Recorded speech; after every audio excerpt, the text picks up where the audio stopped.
week here on Feedback Tonight with Bernie Milliron from the American Red Cross and Hillary Rodham Clinton back in the news again. We'll be talking about that tonight on Feedback.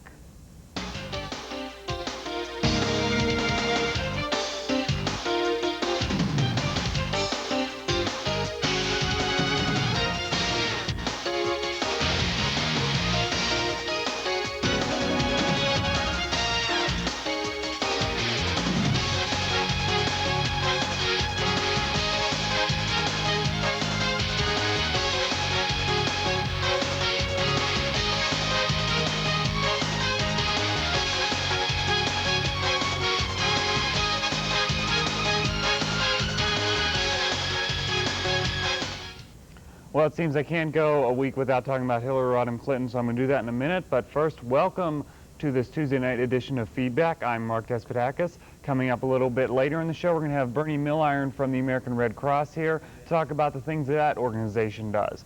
But as I said, I'm going to talk about Hillary Rodham Clinton for a little bit. As you know, she's sort of running for Senate out there in New York, sort of, because she has an exploratory committee but hasn't confirmed anything. Well, just the other day I was scouring the wires and I saw this story from the Associated Press, and this is a quote from the first line of it. Hillary Rodham Clinton said today that she will decide after the first of the year whether to pursue her bid for a Senate seat from New York. And that slug sort of just made me think she's going to wait until after the first of the year. So I went on and read the article that she says that she will start interviews with the media after the first of the year, pretty much saying that she is going to do it, but not really officially announcing it. Obviously, you know how those politicos go with doing that. And she also talked about her support for Vice President Gore, who's running for president. She supports Gore, but also had some kind words for Bill Bradley. She says that she's very pleased that both of them have come forward with some important ideas and positions for this campaign. So she's not necessarily saying no to Bill Bradley, but she has endorsed Al Gore. And she also talked at a press conference or a luncheon, I believe it was, the other day about decreasing pension and health benefits for employees, obviously talking about all these things that politicos are talking about and possible senators are talking about. As you know, she may be running against New York City Mayor Rudolph Giuliani for the Senate seat left empty by Daniel Patrick Moynihan in New York. But I read this whole article, and it was the same political rhetoric as always coming from her. But at the very bottom of the article, I don't know if you can see, I wrote attention, and I put a question mark. And what I meant by that was, I'm wondering if she's doing this all just to get her name in the news a lot more. Not that it really could be in the news more, but she's waiting till after the first of the year to do this. So that means that we're going to be hearing about her for another 2.5 months or so. Then in January, or whenever she does it after the first of the year, we're going to hear about it some more, that she's going to be running for the Senate seat. And now she's also talking about all these issues. I think it's an attention grabber. That's why I put that there. I always keep a pen with me when I read articles, and that was something that I noted there. And here, look at what I'm doing. I'm giving her attention, probably just what she wants. But I think it's going to turn into be a pretty interesting race out there in New York with Rudy Giuliani and Hillary Clinton. So there's all kind of good races, I think, coming up. They all should be pretty interesting to watch. So that will be coming up next year. Of course, I'm sure we'll talk about it a lot more. But we're going to take a break now. When we come back, Bernie Milliron from the American Red Cross will be joining us. Back on Feedback after this.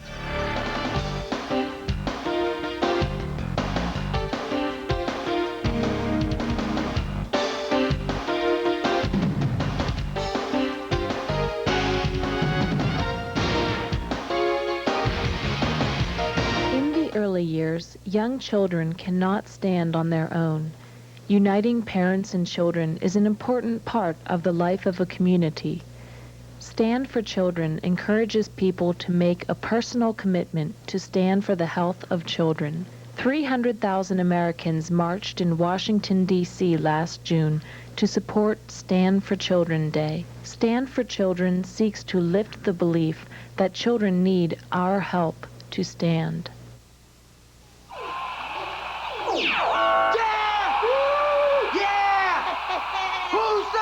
It's my birthday. I'm the mayor. It's my birthday. Exercised lately? Go for a mouthful, go for the fun. Come on, go for cake. Cakes are for everyone. Just one stack is what it takes. And it's Gopher cakes. Open wide, stuff your face. There's always room for more Gopher cakes. Empty the box, they're reload. Eat those Gopher cakes till you explode. Exercised lately? Till you explode. Sad, looking back now, the things you go through in life. Scary. The worst thing about being on welfare was I just couldn't get my kids what they really wanted. I had to get a better life for my girls and myself. I got off welfare. I got a good job. Makes me the happiest mother in the world. I live for my girls. We're not asking you to hire everyone on welfare, just one.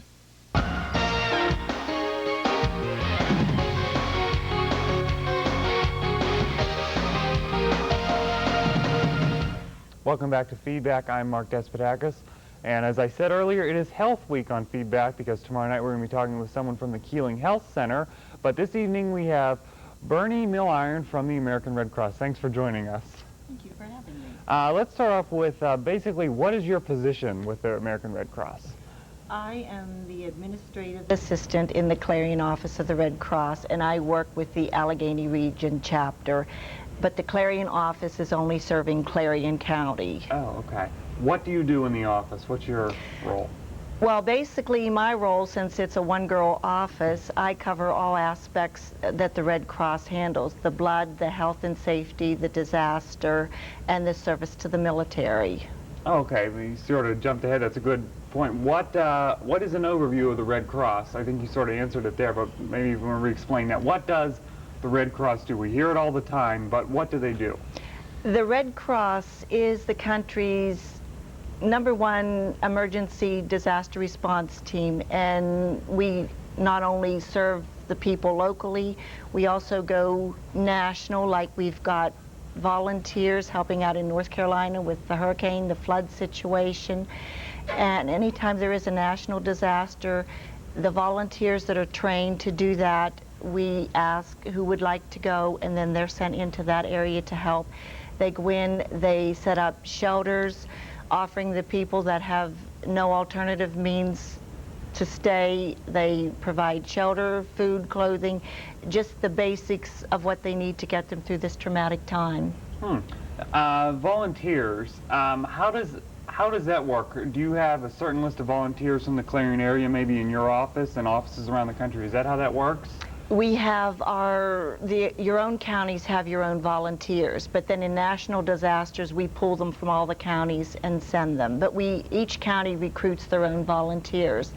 And we advertise, we put ads in church bulletins, newspaper, and anything, asking people to come forward. You can pick the area you would like to volunteer, and in lieu of the fact you are a volunteer, this is not your job. You work your hours and work around whatever else is going on in your lives. How about training? What if, say, I want to do it, but I don't know how to, I've never done anything like this before. Does the Red Cross provide training? The Red Cross provides training, yes, free of charge to any volunteer, like our disaster teams. Our disaster area is broken up into several categories, like we've got the mass care team that goes into the shelters and feeds basically the masses.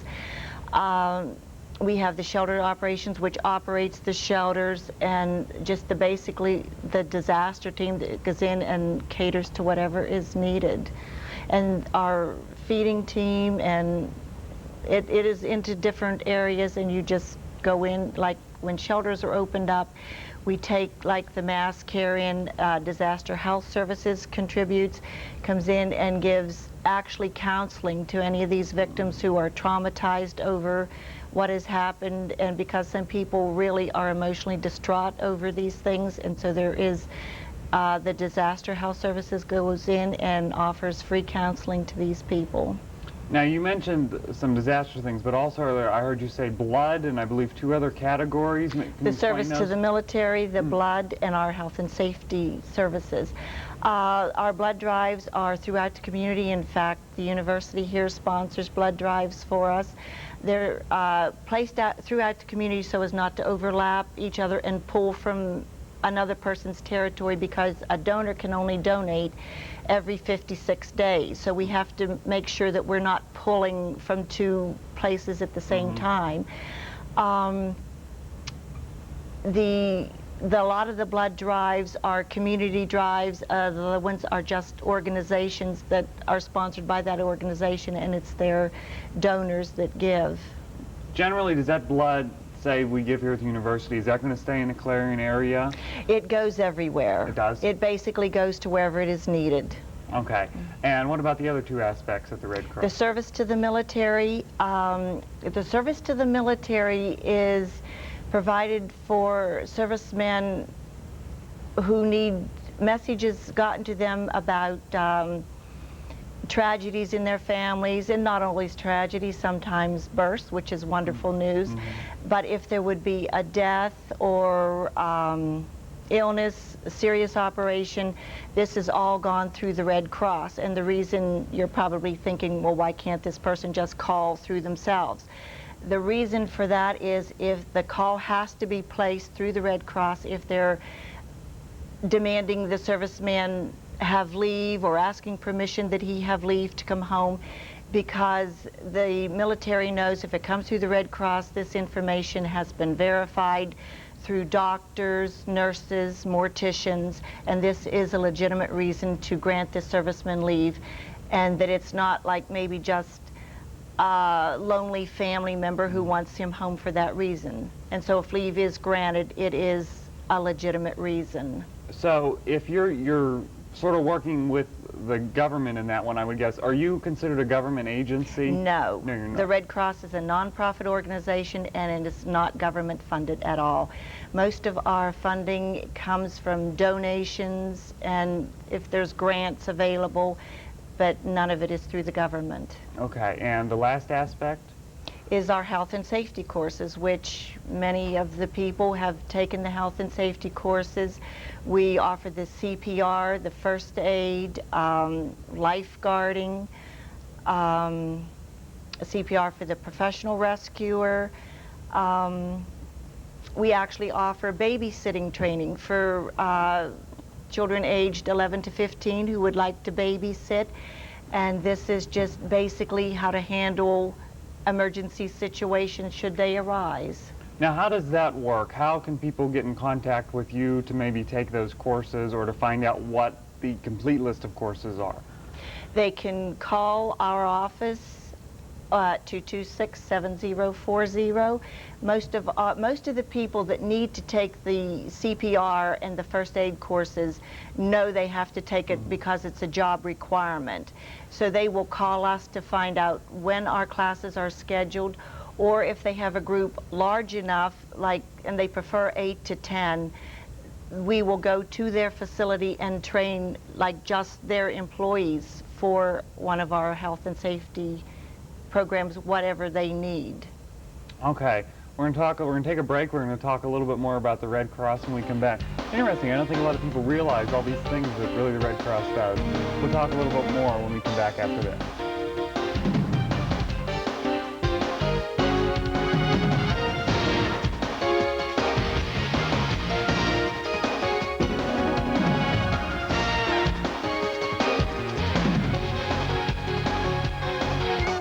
Introducing new frequent phone hours. Use the phone just 8 hours a week and get this free phone cradle. Use it 12 hours and get a speakerphone. Use it 15 hours and get this cool headset. Or stay on the phone 20 hours a week And get a pasty complexion. flabby body, and a great new nickname at school. Exercised lately?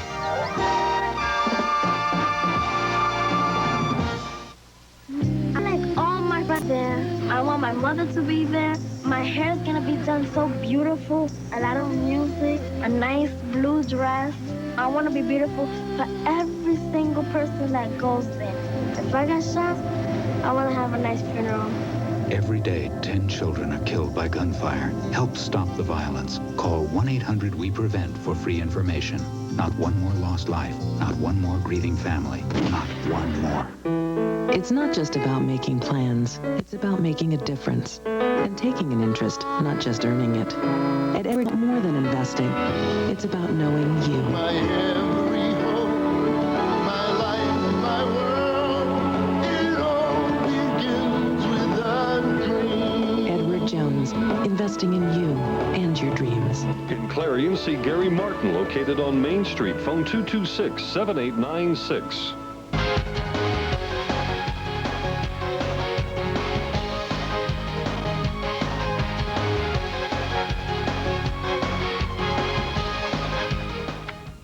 And we are back on Feedback. I'm Mark Despotakis. It is Health Week on Feedback. We are here with Bernie Milliron from the American Red Cross. Once again, thanks for joining us.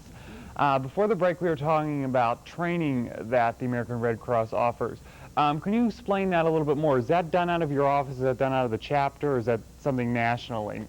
How would people get trained? The trainings in this area come out of our chapter in Reno. We have a trainer up there that comes to the sites that needs trained. Also, we have different people who are extended into our chapter who teach these programs. We have many of the CUP students who teach our lifeguarding programs for the Red Cross, but they teach them, there are courses and they teach them under the Red Cross. And are those, how are they offered? Say I call up and I want to take a lifeguarding class or a CPR class. Do you already have dates set? We have set dates for the community first aid and safety classes, for the CPR review classes, but if you need a special class and you've got enough to constitute a class, which like I said, we prefer 8 to 10 people, we will schedule that in and work with you, and you can either come to our facility and take the class, or it can be held at your organization. Okay, and how can they get in contact with you again? They can just call the Clarion office at 226-7040, and we can handle any questions they have. Okay, is that just normal business hours, or is that 24 hours a day? The Red Cross is on call 24 hours a day. Now, our office hours in the Clarion office are 9 to 4, but after our office closes at 4 o'clock, our phones are switched over to an answering service, and we have what takes over after hours, which is called our DAT team, which is our Disaster Action Team. This team carries a beeper at all times, and if they're paged due to a disaster in the area, they respond and they handle it just as if it were normal office hours. Okay. Now, generally, who would be calling if there was a disaster? Would that be the police or fire departments? If there is a local disaster and it's office hours, the fire department calls us. Basically, what we tend to hear locally is, now we all remember the floods of '96, and of course the Red Cross was involved in that with cleanup and shelters and providing food to these people, but we don't really have a lot, thank goodness, of local disasters. So what basically we respond to in the form of our disasters are fires, and we do have quite a few fires. And the fire company is good enough to notify. If it's office hours, they call the office. If not, they call the answering service, and the answering service knows who is on call at all times and calls these DAT people out. And these DAT people will go to the scene of the fire. They will meet the immediate needs, like to get these people through maybe just a couple nights until they can get reestablished. If they do not have friends or family or neighbors that they can stay with, we will provide motel rooms for them, clothing, food, just whatever they need immediately to get them through the moment. Okay, so basically you're doing fires a lot in the area. Yes. And your volunteers are taking care of things like clothing and things like that. They're not doing anything medical, am I correct? That is correct. Okay, that's still the fire department. Yes. Anything else local that you would be involved in that maybe we wouldn't hear about something besides a fire? And you said flood cleanup. Is there anything? Basically, what the Red Cross does is natural disasters. We only assist in natural disasters. Okay. So it would have to be like storms or floods, more or less acts of God is what we're involved in. Okay. And before the show, we were talking a little bit about what's going on in North Carolina with the cleanup.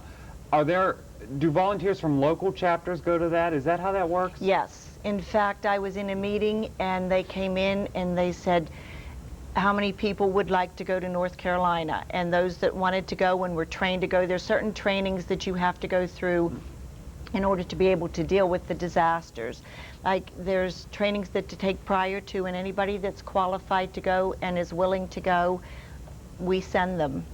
Okay. Now, you work for the Red Cross, like that is your profession, am I correct? Yes. You're not considered a volunteer.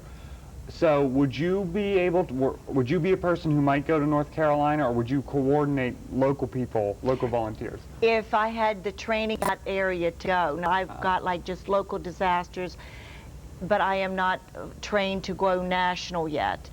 But if I wanted to, being paid or volunteer, you've got the option of going. Oh, okay. Locally, how is the reaction to maybe joining the Red Cross? Is there a lot of local volunteers? Do you want more? We always want more volunteers. We always want more volunteers, and we can always use more volunteers because that is what the Red Cross does. Without our volunteers, the Red Cross would not exist. And we appreciate our volunteers and thank them and definitely want more. Okay. And let's say someone does want to help with the Red Cross, but doesn't necessarily think they can handle maybe going and helping out a disaster. Can they give monetary donations? Absolutely. Okay. The Red Cross accepts monetary donations, but we are not equipped to handle like clothing and food. And we've had many wonderful organizations call us to help the people in North Carolina, and they've done clothing drives and food drives, and they've called about it, and we are really not equipped to deal with that, because basically what we do, we go into the disaster area and then pull from that area to get what we need to help out, because we have no means of transporting like food and clothing, so we get it in that area when we arrive. I see. Say that there is a group of volunteers from the Clarion area that maybe would go to North Carolina, then I'm guessing they're under the control now or the leadership of someone from the national level, or would that be someone from a local chapter there? It would be set up on the national level. Okay. And there would be people there that were definitely in charge. But when you're sent, you pretty much know what your job is, and you know how to take over and do it, because that's the training you receive. But there would be the people in charge, but our group would go in, like say from Clarion County, and the ones who would be trained, like say in disaster health service, would know I've got to tend to these people that are traumatized, that need help dealing with this. The ones who are in mass feeding, they would be feeding these people and making sure that they've got cots to sleep on. And everybody would know their job and do their job. You wouldn't go in and it would be chaos. It would be structured, it would be organized and under control. Would that be because you're trained in something specific and you could probably only do that once you got there? Would that... You are trained, you are usually are trained in one category, but many of them are very flexible and have training in all categories, so when they go there, they're able to help out in every area. Like if one area were shorthanded and they were able and trained for that, they could help in both aspects of it. And is the Red Cross international? It's an international organization or just national? It's, well, oh gee, now there you stumped me. Okay, because like we've been talking a lot about North Carolina, I was just wondering, so maybe from that, can we assume that... We are international, I'm sorry, yes, because we have gone beyond our boundaries, yes. I was going to say, I guess I could probably also answer my next question, that I guess a lot more volunteers stay within the United States. Most of them prefer it, yes. Okay. And what about travel expenses? Who pays for that? The Red Cross picks up this expense. Oh, okay. If you choose to go, it is at the Red Cross expense.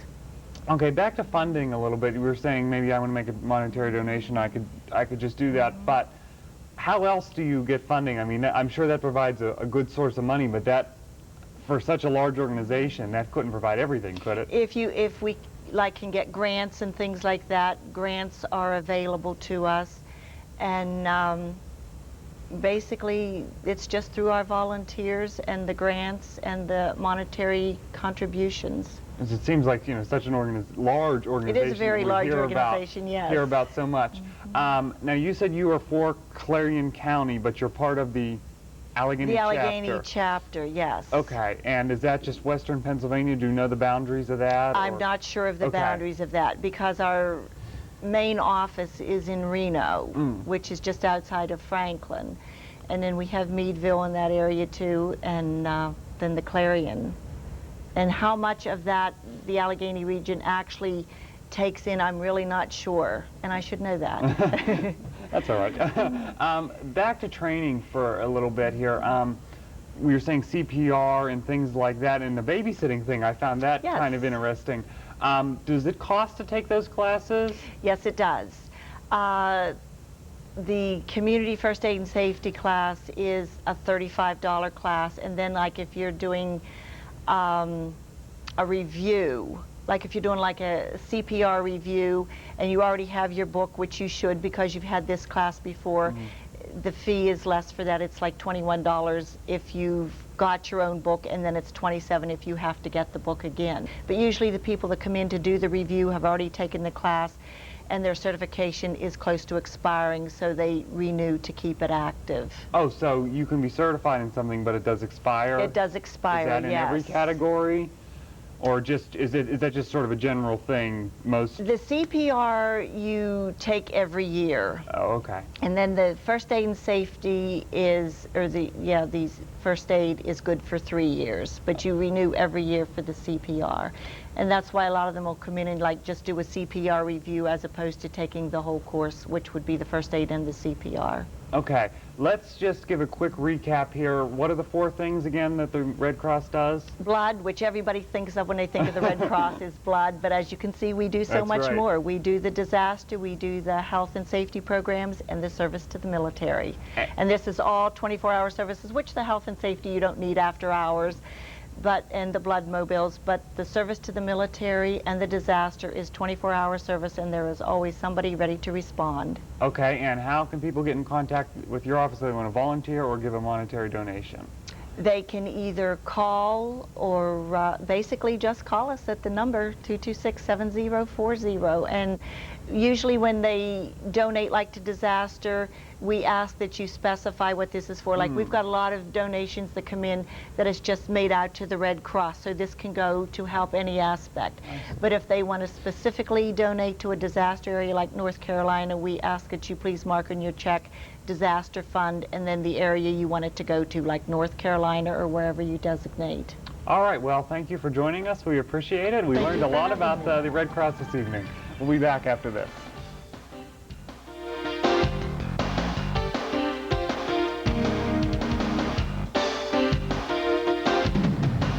Standing out from the crowd is easy when you stop in at Fashion Bug, located in the Clarion Mall. Whether you're looking for junior trendy, girls, or fashion for women, they have it all with many different styles.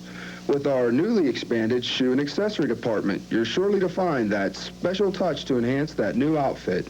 And if you have a fashion question, our experts are here to help. That's Fashion Bug, located in the Clarion Mall, just off Exit 9 of Interstate 80. Open Monday through Saturday, 10 a.m. till 9 p.m. Sunday from noon till 5. Where have all the children gone? Long time passing. Every day, 10 children are killed by gunfire. You can help stop the violence. Call 1-800-WE-PREVENT. Not one more lost life. Not one more grieving family. Not one more. Gone to graveyards one by one. Oh, when will we ever learn? News travels fast. That's why you need the speed and accuracy of a news team that brings coverage closer to home. Every Tuesday and Wednesday night, join TV5 News for Clarion's only live local newscast on television at 8. Tune in for the latest in regional, state, and national news. Plus, with our newspaper exchange partner, the Clarion News, teaming up to bring coverage closer to home every Tuesday and Wednesday at 8 p.m. Clarion's only live local newscast on television at 8 is here on TV5.